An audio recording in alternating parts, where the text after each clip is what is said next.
Ayan, nandito na kami mga kagwang. Ayan si Bugoy, oh. Salo. Ay, baba na. Ay, nababa ka na. Sa wakas, nandito na mga kagwang. Tagal mo naman.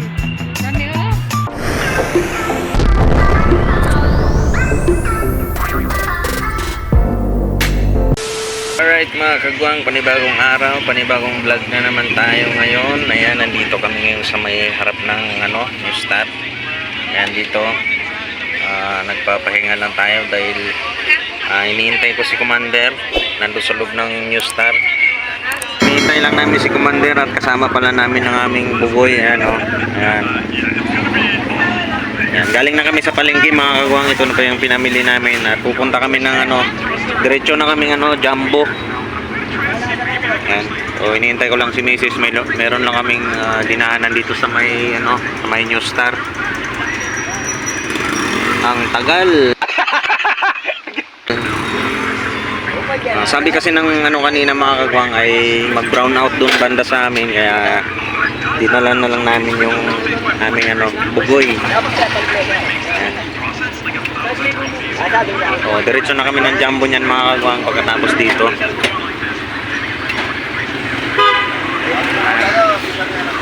Dumaan muna kami kanina ng palengke mga kagwang bago kami pumuntang Jumbo. So, ito na po yung binili ni Commander. Ayan, kunting chichirya, mga gulay. Ayan, so, tapos bumili kami ng mga kagwang dito, tilapia at saka hipon. Yan, yan yung lulutuin namin mamaya mga kagwang para ulam namin sa sa tanghalian. Ayan. 2,000 years later. Ayan, sa wakas, andito na si Commander mga kagwang. Ayan, lumabas na. Ano, napakatagal.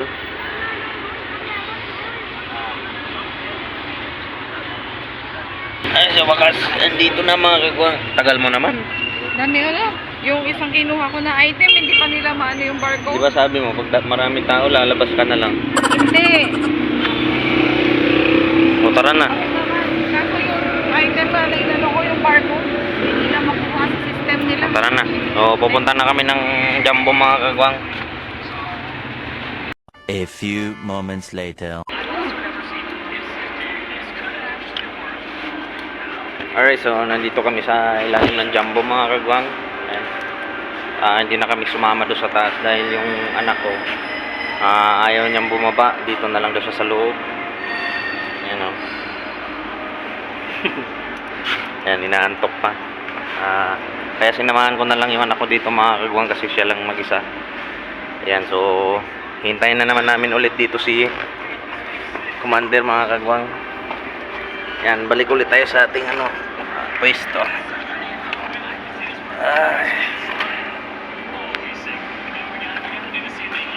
Tulog ka muna. Ha? Wala, hindi mo nadala yung maliit na unan eh. Ayan, so inaantok pa kasi yung anak ko mga kagwang. Kaya tinamad na maglakad-lakad. Ginising lang kasi namin to kanina mga kagwang doon sa sa bahay. Kasi nga sabi alas 8 mag-brown out. Kaya ito sinama na lang namin. Tulog ka muna. So update na lang mamaya mga kagwang. 2,000 years later. Ayan, tapos na si Commander mga kagwang. Aakyat na kami sa taas para makauwi na kami. Ito na pala yung binili ni Commander galing doon sa loob ng Jumbo. Ayan, konti lang. Ayan, oh. Sakto lang na nagkasya sila kasama si Bugoy. Ayan na, so uwian na mga kagwang.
Ayan, nandito na kami mga kagwang. Ayan si Bugoy, oh.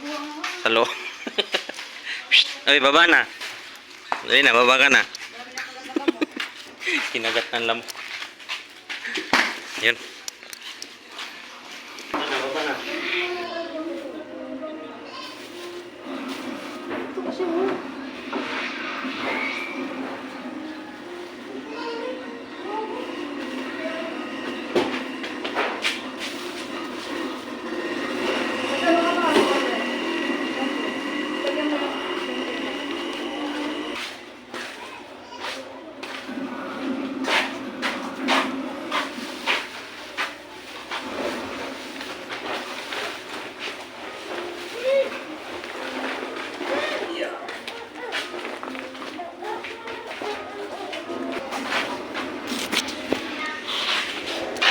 Tapos na kami mga kagwang. So, papahinga na. Si Mrs. nandun. Na nagluluto pa siya ng aming ulam mga kagwang. Ayan. Kawawa yung ito mga kagwang. Pinagat ng lamok. Doon sa tricycle. Puntahan muna natin si Commander mga kagwang nandun sa labas. Nagluluto siya ng ulam. Titingnan natin kung anong klaseng luto yung ginawa niya.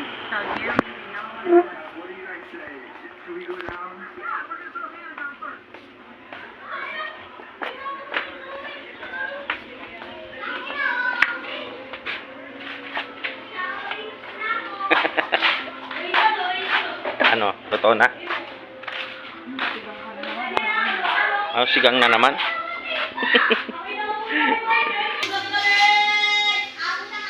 Wow, sabaw. Okay lang yan kahit sinigang, ibang ano naman, hindi naman baboy. Iba naman to, hipon. Kaya malapit na maluto yung ulam namin mga kagwang. Sinigang ulit.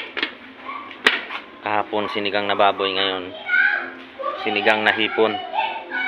Sino man kahapon yun? Okay na to? Tingnan ko nga. Ngayon. So, okay na. So, tara na. Kain na tayo. Alright. Kain na mga kagwang. Importante masabaw.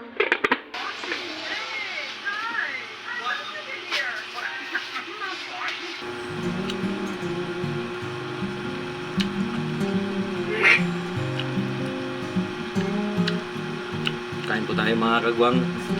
Ito na po yung aming ulam, hipon. Sinigang na hipon.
Hindi kangkong.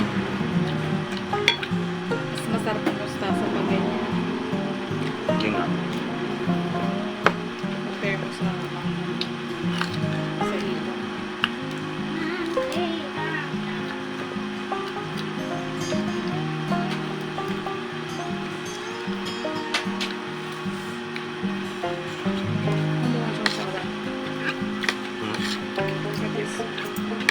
Ayan, tuyo lang.